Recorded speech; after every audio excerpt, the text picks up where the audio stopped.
오늘 말씀은 짐승의 표 666.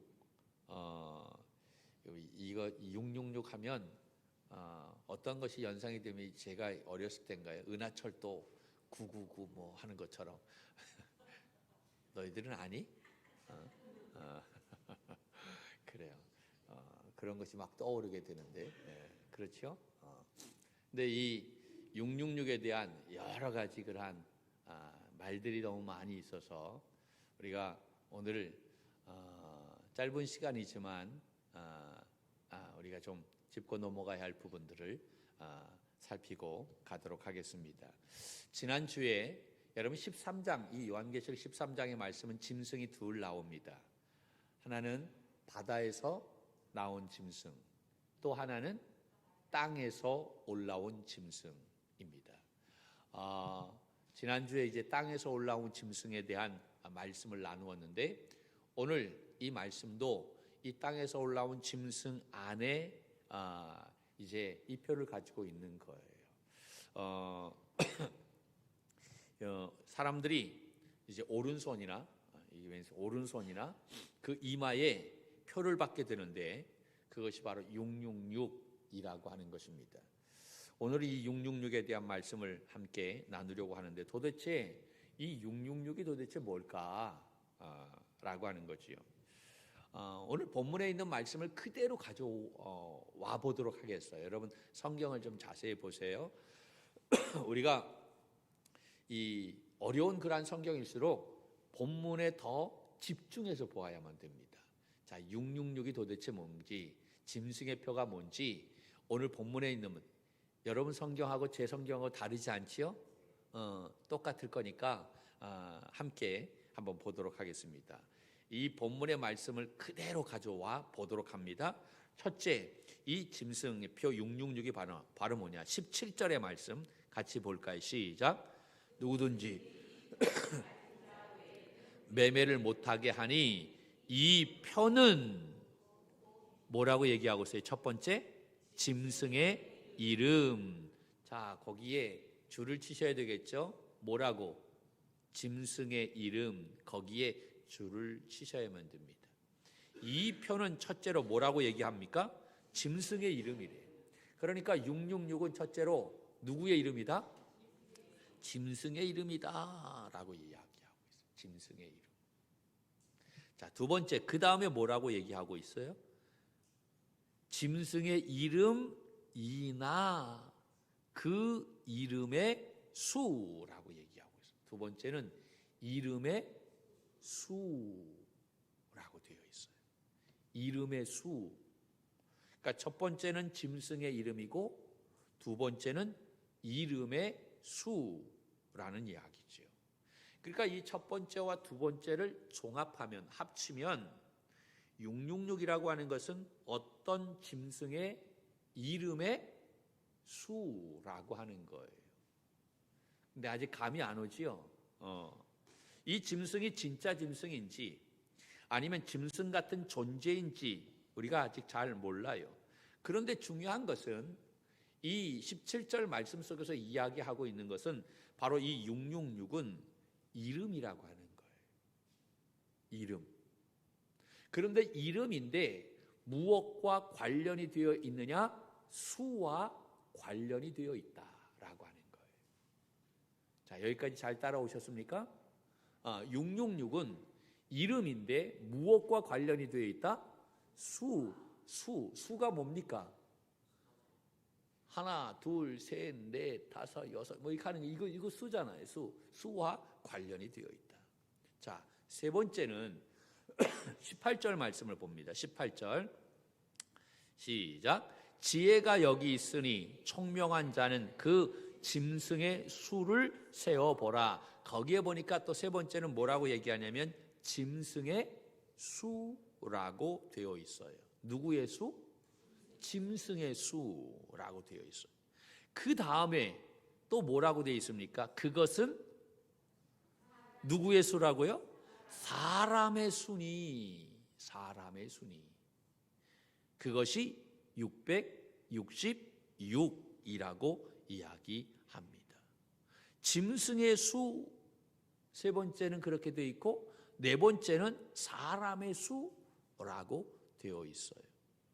여러분, 그러니까 이 말씀은, 이 짐승은 진짜 짐승이 아니라 짐승 같은 어떠한 사람을 이야기하는 거예요.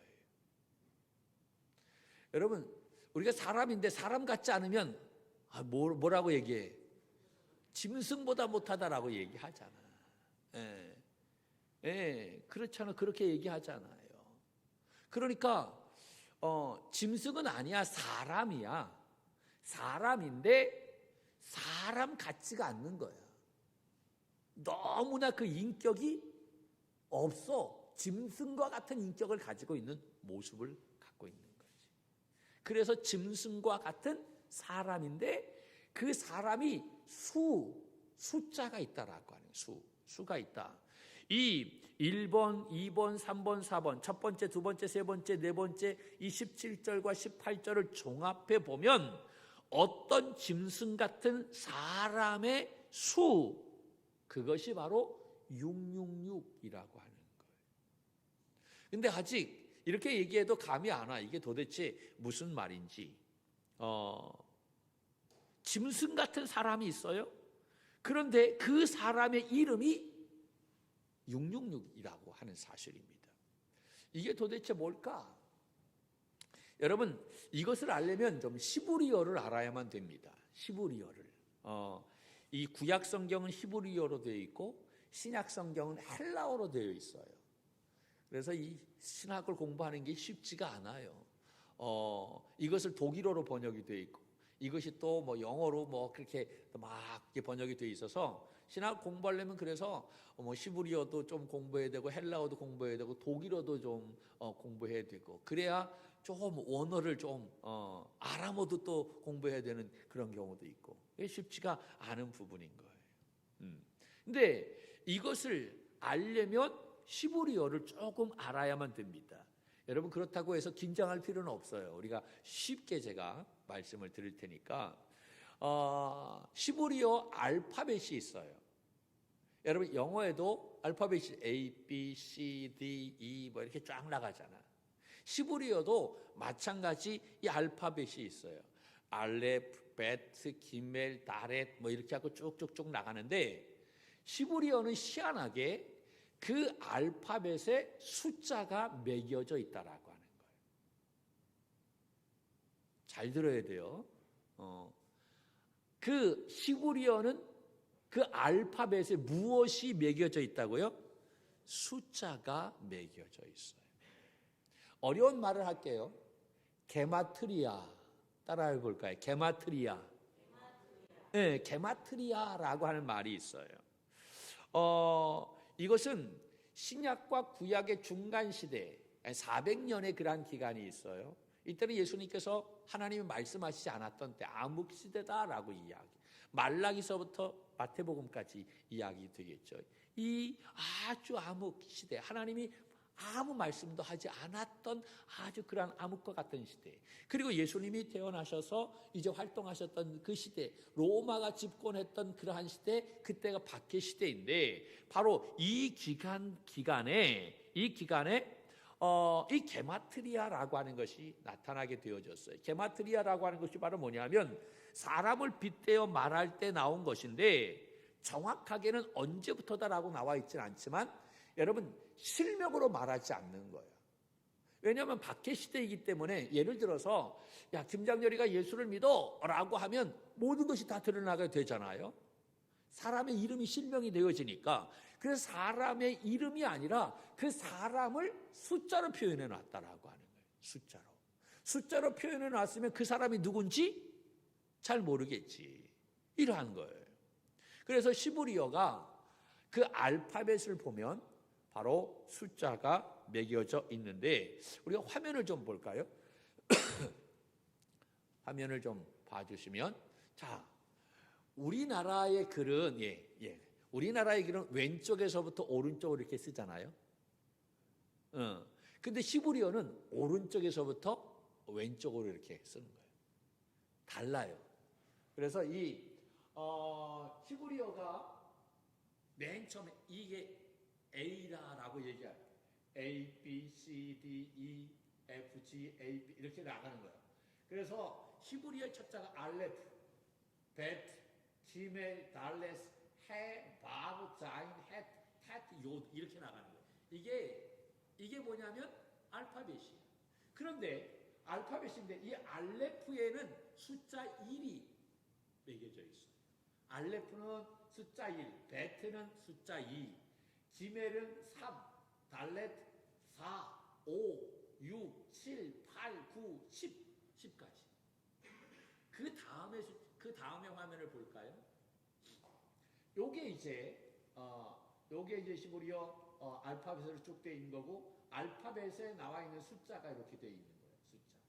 숫자 10까지 되어 있고, 그 다음에 여기서부터는 20, 30, 40, 50, 60, 70, 80, 90, 100.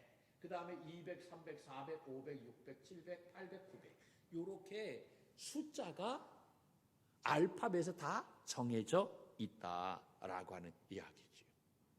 그래서 예를 든다면 그거예요. 우리나라 말로 한다면, 제가 김장렬인데 김을 써보면 기역 더하기 이 더하기 미음이잖아요. 잘 몰라요? 김하면 기역 더하기 이 더하기 미음이잖아. 기역은 첫 번째니까 숫자 번호를 1로 정해. 기역이니까 1. 그 다음에 이는 맨 끝이잖아. 아야 어요 오요 우이 으이. 2니까 맨 끝이니까 한 200 정도 번호를 매겨. 네? 200. 그리고 미음이니까 기역, 니은, 디귿, 리을, 미음 5번 매긴단 말이에요. 그러면 김이라고 하면 1 더하기 200 더하기 5가 되겠지. 그러면 김하면 몇 번이 되는 거예요? 206이 되는 거예요. 할렐루야. 수준이 높아서. 무슨 얘기인지 알지요? 그렇게 해서 김장렬 하게 되면 김은 206이고 장은 또 몇 번이 나오겠지. 열도 몇 번이 나오겠지. 도합 몇 번이 나오느냐라고 하는. 그러면 그 사람의 이름이 몇 번이다라고 하는 것이 나오겠지. 자, 다윗이라고 하는 히브리어를 쓸 때, 달렛, 와우, 달렛. 이 달렛, 와우, 달렛이라고 하는 이 히브리어 알파벳을 쓰는데, 달렛은 4의 번호가 가지고 되어 있어요. 4. 와우는 6의 번호예요. 달렛가 4, 와우가 6. 근데 달렛, 와우, 달렛 이것이 다윗인데 이 다윗의 숫자를 합하니까 몇이 나오는 거예요? 네? 4 더하기 6 더하기 4는 14가 나오는 거예요. 14. 그래서 이 유대인들은, 히브리인들은 이 다윗이라고 하는 이 단어를 딱 쓰면 두 가지를 생각하는데, 하나는 다윗, 또 하나는 14라고 하는 이 숫자가 탁 떠오르게 된다라고 하는 거지. 그래서 여러분 마태복음 1장에 보면 족보가 나와요. 족보가 나오는데 거기에 보면 아브라함서부터 다윗 때까지 14대요. 그리고 다윗서부터 바벨론 때까지 14대요. 바벨론서부터 예수님 때까지 14대요 라고 하는 14대라고 하는 숫자가 나와요. 보셨죠? 할렐루야. 왜 14가, 근데 정확하게 따지면 14대가 아니야. 그런데 이 성경을 이 마태가 이야기할 때 14로 정해져 놨어요. 그 이야기는 예수님이 바로 누구의 후손이다라고 하는 것을 강조하기 위해서 이야기하고 있느냐면, 14는 누구라고? 다윗이라고. 예수님이 다윗의 후손이다라고 하는 것을 이야기하기 위해서 14대를 이야기해 놓았다라고 하는 거예요. 자, 그러면 이 666이라고 하는 것은 누구의 이름을 이야기한 것이냐?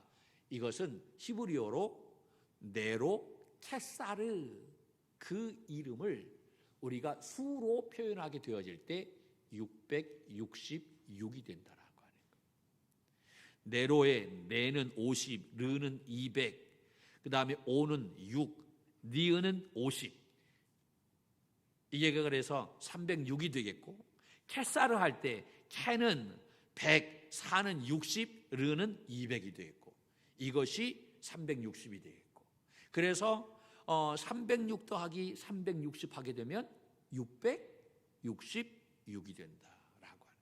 그러니까 유대인들은 네로 캐사르라고 하는 이 히브리 단어를 보면 두 가지를 떠오르게 되는데, 하나는 네로 황제를 떠오르게 되고, 또 하나는 666이라고 하는 숫자가 떠오르게 된다라고 하는 거예요.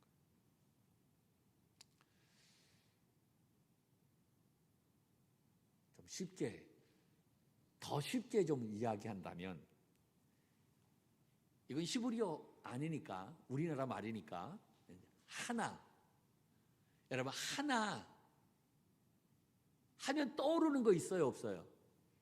뭐가 떠올라요? 하나 하면 일이 떠오르죠. 할렐루야. 수준이 높아서 하나 하면 일이 떠오르지, 제일 먼저. 그 다음에 또 떠오르는 거 있어요? 하나 하면 하나, 은행이 떠올라요. 은행이 하나은행. 그렇죠. 또 하나 하면 떠오르는 것이 있어. 하나라고 하는 이름을 가진 사람이 있어요, 없어요? 있어요. 임시훈 권사님 딸. 그렇지. 그러니까 우리는 하나 하게 되면, 우리는 그냥 하나 하면 툭 떠오르는데, 일이 떠오르고 은행도 떠오르고 또 하나라고 하는 이름을 가진 사람이 금방 떠오르는 거예요. 마찬가지 네로 캐사르라고 하는 이 히브리 단어를 딱 쓰게 되면, 이 유대인들은 네로 황제와 666을 그냥 딱 떠오르게 된다라고 하는 거예요. 실제로 이제 폼페이 가서 봤는데, 거기에 보면 뭐 유적에도 있고 그 담벼락에 낙서가 되어 있는 그러한 부분도 있어요. 낙서에 뭐라고 되어 있냐면, 나는 545인 그녀를 사랑한다라고 그렇게 적혀져 있어요. 그 담벼락에 이 545뿐만 아니라 몇 번, 240 몇 번 이렇게 써져 있어요. 그 이야기는 이 545라고 하는 것은 게마트리아식으로 적은 사람의 이름이다라는 이야기죠. 그러니까 따라서 오늘 이 말씀 속에 나오는 이 666도 사람의 이름을 말하는 거예요. 사람의 이름을 말하는데 그 사람이 누구다? 네로 황제다라고 하는 거예요. 네로 캐사르. 다시 말해서 네로 황제를 지칭하는 말이다라는 이야기. 그리고 더 이제 큰 의미는 바로 어떠한 의미가 담겨져 있느냐면, 여러분 6이라고 하는 숫자는요, 완전수가 어떤 수입니까? 7이지요. 7에 하나가 모자라. 완전수는 7이에요. 3은 하나님의 숫자예요. 하늘의 숫자. 4는 땅의 숫자예요. 동서남북, 전후 좌우, 땅의 숫자. 하늘의 숫자와 땅의 숫자가 합쳐진 거야. 그러니까 완전한 수인 거죠. 이것이 7인 건데 7보다도 하나가 모자라 6이야. 그러니까 6은 불완전한 숫자다라고 하는 거예요. 히브리인에게 불완전한 거예요. 그런데 이 불완전한 숫자가 몇 개가 겹쳐져 있어? 3개씩이나 겹쳐져 있어. 그러니까 그냥 나빠도 그냥 나쁜 것이 아니라 완전 나쁜 거야. 완전하게 나쁜 거야. 이해가 되세요? 완전하게 나쁜, 이 불완전한 6이라고 하는 숫자가 3개가 겹쳐진 이 모습, 완전히 나쁜 그러한 모습이다라고 하는 거지.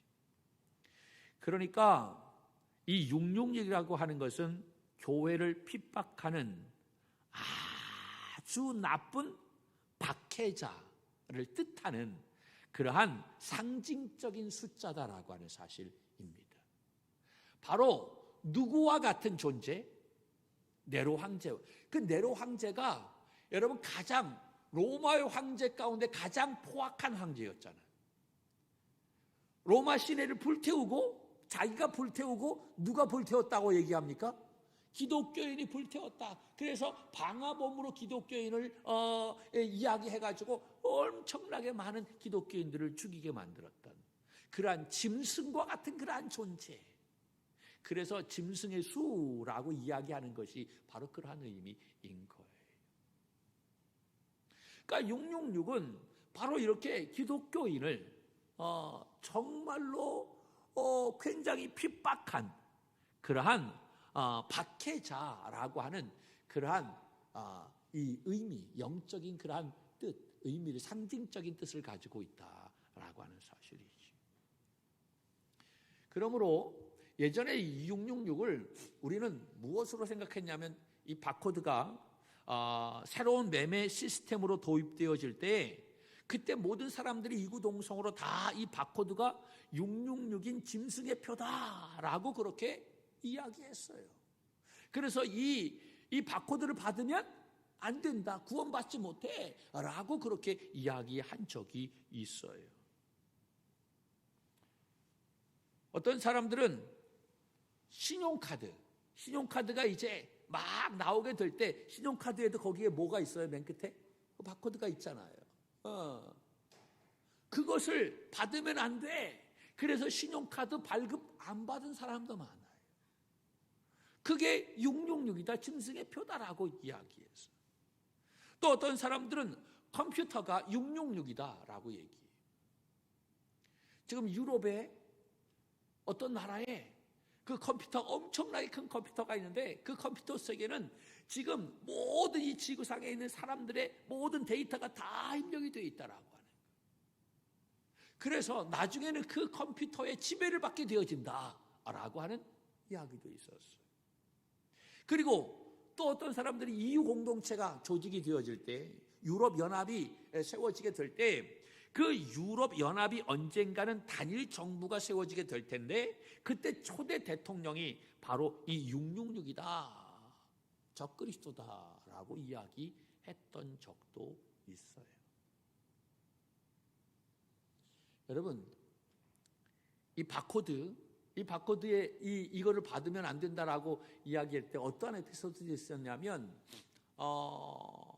우리가 이제 놀이동산에 가면 자유이용권을 얻으려면 거기에 들어가기 전에 돈 내고 뭘 찍어줘요? 그때 손등에다가 도장도 찍어주고 얘는 바코드를 찍어줬어요. 그래서 그거 딱 되면 다 이용하게 돼요. 지금도 그렇게 되는지 놀이동산은 안 가봐갖고 지금은 제가. 그래가지고 그때 바코드 찍어가지고 왔는데 그 아이가 찍은 걸 가지고 부모가 와가지고 목사님 찾아서 어떻게 하면 좋냐, 우리 애가 이 바코드를 찍었는데 이거 구원받지 못하는 거 아니냐, 이렇게 가지고 굉장히 혼란스러운 적이 있었어요. 여러분, 그러면 제가 질문해요. 그 바코드를 받으면 구원받지 못합니까? 그럼 바코드를 받으면 구원받지 못한다라고 하는 이 말을 좀 거꾸로 얘기하면, 그러면 바코드를 안 받으면 구원받습니까? 성경에 그렇게 있어요? 성경에 없어. 성경에 나와 있지 않아. 성경에 바코드를 받으면 구원받지 못한다, 그러니까 성경에 구원받으려면 바코드를 받지 말아야 된다라고 하는 말이 없다라고 하는. 구원은 바코드가 아니라 예수 그리스도인 거예요. 할렐루야. 예수 그리스도를 믿느냐 믿지 못하느냐에 따라서 구원의 은혜가 우리에게 주어지는 줄로 믿습니다. 할렐루야. 그러므로 우리가 이 요한계시록 안에 어떠한 이름이 오른손 그리고 이마에 새겨졌다라고 하는 것은 문자적인 의미가 아니라 상징적인 의미인데, 그것은 내가 누구에게 속해 있느냐라고 하는 거예요. 내가 누구의 지배를 받느냐라고 하는 거예요. 내가 왕으로 모시는 분이 누구냐라고 하는 거예요. 할렐루야.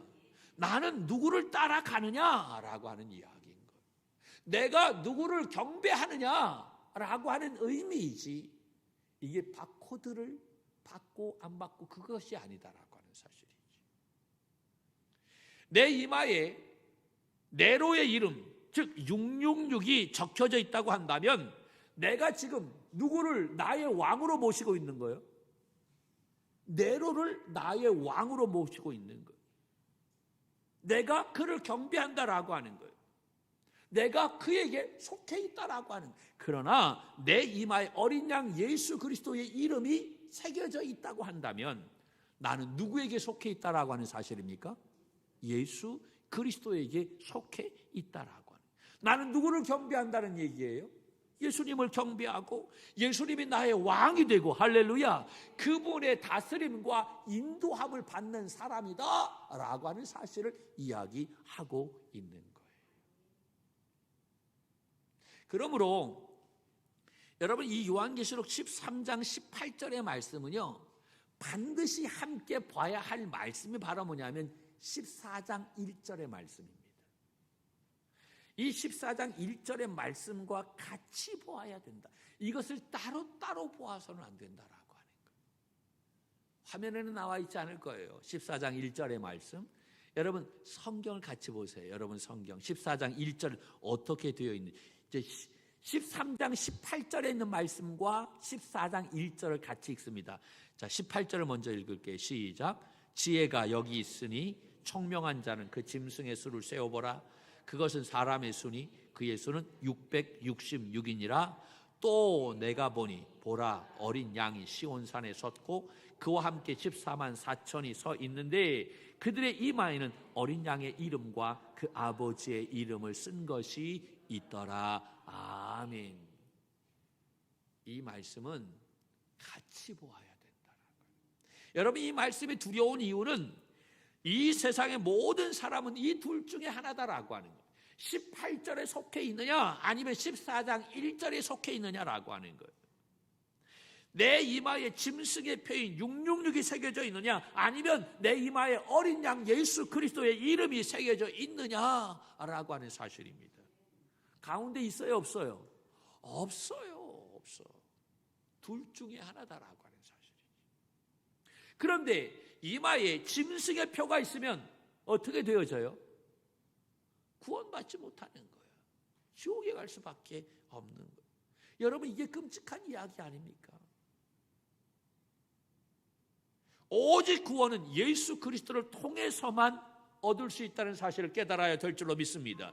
그래서 사도행전 4장 말씀에 보면 이렇게 이야기하고 있어요. 다른 이로서는 구원을 받을 수 없나니 천하 사람 중에 구원을 받을 만한 다른 이름을 하나님이 우리에게 주신 일이 있다 없다? 없다라고 말씀 펼치었어요. 그래서 우리가 생명을 걸고 여러분 전도해야 하는 이유가 바로 여기에 있는 거예요. 우리의 가족이, 우리의 자녀들이, 우리의 이웃들이 구원받을 수 있도록 우리가 힘을 다해야 될 줄로 믿습니다. 할렐루야. 여러분, 주님께서 이 세상에 오신 목적이 바로 뭡니까? 영혼 구원이에요. 전도하기 위해서 주님이 이 세상에 오셨어요. 믿습니까? 그러므로 우리도 주님의 제자라고 한다면 여러분 전도해야만 됩니다. 영혼 구원을 위해 힘을 다해야 될 줄로 믿습니다. 이것이 지금 우리에게 있어서 가장 시급한 이름을 깨달아야 될 줄로 믿습니다. 영혼이 죽어가는데 여러분, 우리의 가족이, 우리의 식구들, 이웃이, 친구가 영원히 죽어가는데 여러분 그냥 맹놓고 가만히 있을 수 있느냐라고 하는 거지. 여성교회, 남성교회의 목적이 바로 뭡니까? 영혼 구원인 줄로 믿습니다. 전도인 거예요.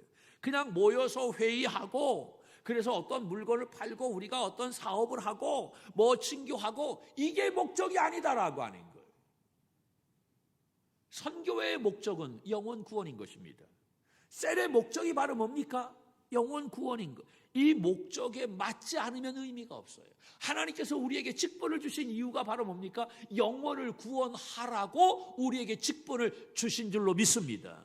그런데 그 직분, 여러분, 영혼 구원하기 위해서 하나님께서 우리에게 직분을 주셨는데 내가 그 목적에 맞지 않게 내가 그렇게 살고 있다고 한다면 우리는 하나님 앞에 부끄러운 모습으로 설 수밖에 없다라고 하는 사실이지.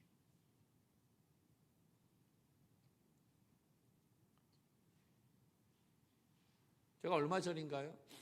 저 부산에 있는 세계로 교회에 그 신목사님이 계세요. 굉장히 큰 교회. 그분 참 대단하시더라고요. 오직 전도에 관해서. 그 양반은 절에서 스님이 신학대학 등록금 보내주셔서 절에서 밥 먹고 신학을 공부하고 그렇게 하셨다라고 이야기하는데, 그 시골의 조그만 교회인데 엄청나게 교회를 크게 몇천 명이 모이는 교회가 되어졌는데, 그분이 전도한 것에 대해서 이제 말씀을 하는 것. 권사님이 황 권사님이래. 권사님이 새벽 기도도 안 나오고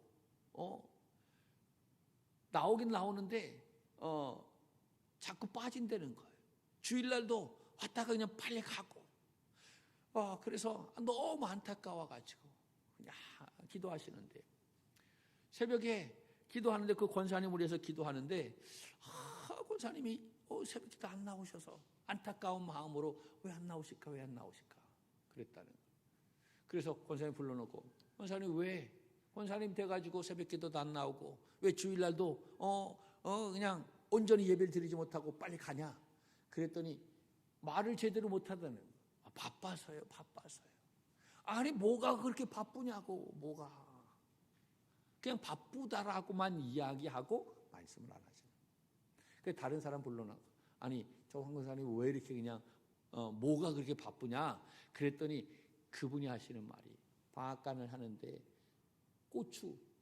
고추를 많이 말려가지고 고추를 많이 심어서 그거를 해가지고 자녀들에게 다 나눠주니라. 그 고추 농사 때문에 바빠가지고 그 너무 힘드니까 새벽기도도 못 나오고 예배도 못 나올 때가 많이 있다라고 이야기해요. 근데 목사님 한참 새벽에 이제 기도하는데 새벽에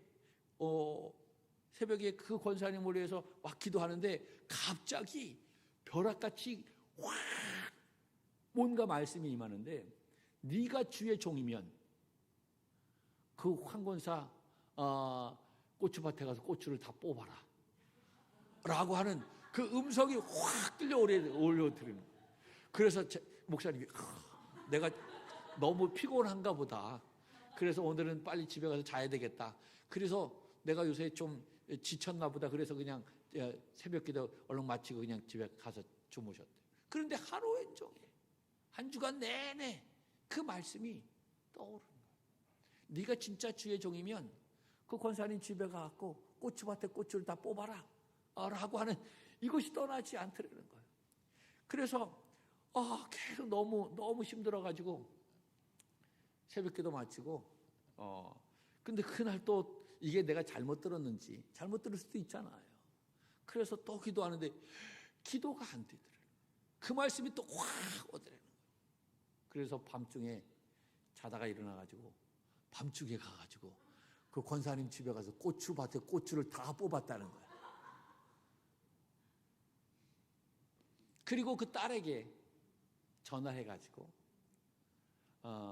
내가 너네 엄마 저 밭에 가고 고추밭 다 뽑았으니까 그렇게 얘기해라 이제 이야기했다는 거예요. 또 놀래니까 또 네가 잘 얘기하라. 목사님이 고추밭에 고추를 다 뽑았다라고.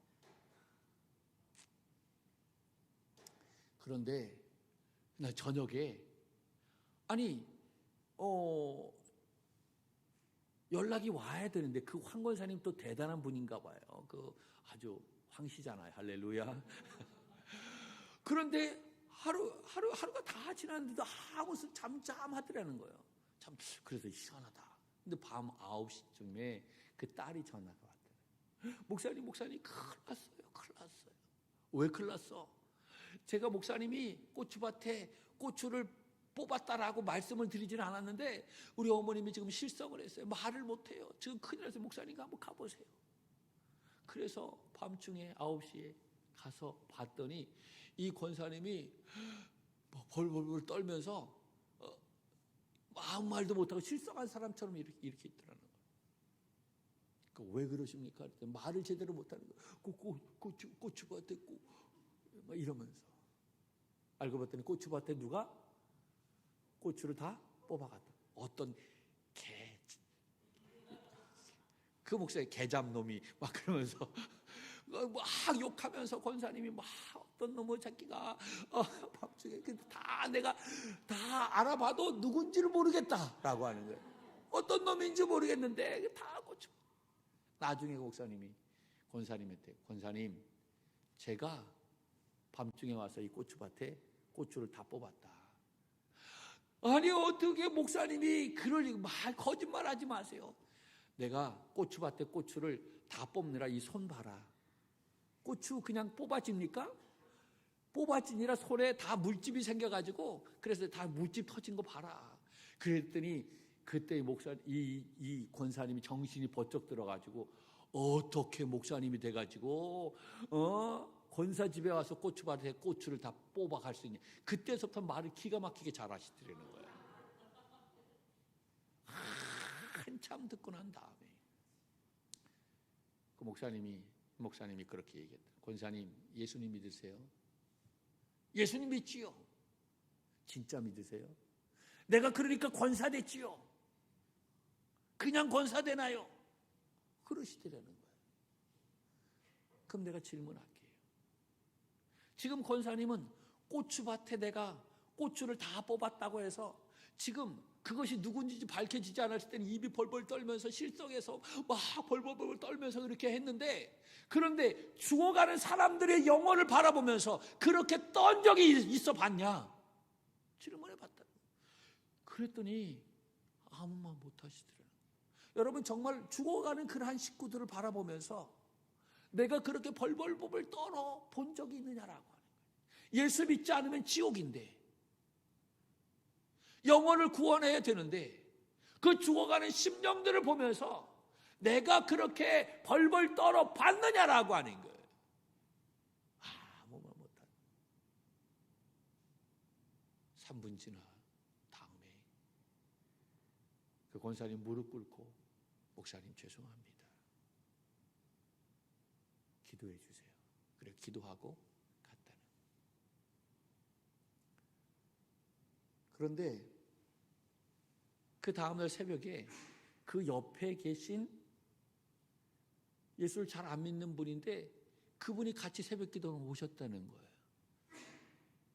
그 옆에 계신 예수도 잘 안 믿는 분인데, 그래서 아니 아주머니는 어떻게 이 새벽에 오셨냐 그랬더니 우리 밭에 고추 다 목사님이 뽑으실 것 같아서 그래서 왔다고 이랬다는 거예요. 그런데 그 손주가 그 고추밭을 다 이제 뽑은 그 황권사님의 손주가 목사님 되고, 그 옆에 있는 그 덩달아 왔던 그러한 그 손주도 또 목사님 되고, 그 교회에 지금 목사님으로 섬기고 있다라고 하는 그 간증을 보면서 많은 생각을 하게 되어졌어요. 우리의 가장 시급한 일이 바로 뭘까? 영혼 구원하니까.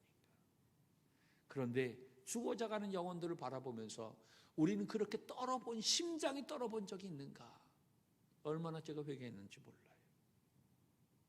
여러분, 지금 우리의 이마에 누구의 이름이 새겨져 있습니까?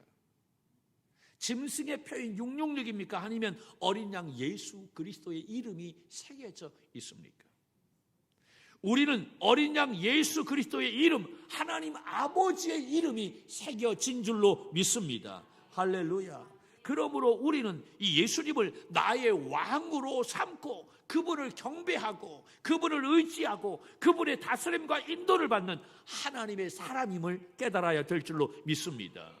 그렇다고 한다면, 내가 하나님의 그런 믿음의 사람이라고 한다면 나만이 아니라 내 가족이, 내 이웃이, 나의 친구들이 다 함께 하나님의 인도를 받는, 하나님의 다스림을 받는 믿음의 사람이 되어질 수 있도록 우리가 힘을 다해야 될 줄로 믿습니다.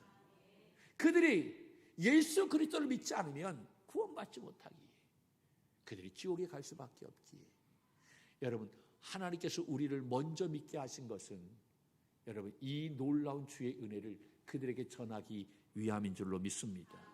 그러므로 우리 믿음의 종들이 우리의 이마에 예수 그리스도의 이름이 새겨진 것으로 만족하는 것이 아니라 아직도 이것을 모르는 우리 이웃들, 우리 가족들이 다 함께 이 오른손과 이마에 예수 그리스도의 이름이 새겨질 수 있도록 영혼 구원을 위해서 힘을 다하는 믿음의 종들이 되어야 할 줄로 믿습니다. 이 한 주간도 우리 모두가 정말 이 하나님의 사람답게 이 세상에서 구별된 삶을 통해 주님의 영광을 올려드리는 우리 믿음의 종들이 되기를 주님의 이름으로 간절히 축원합니다.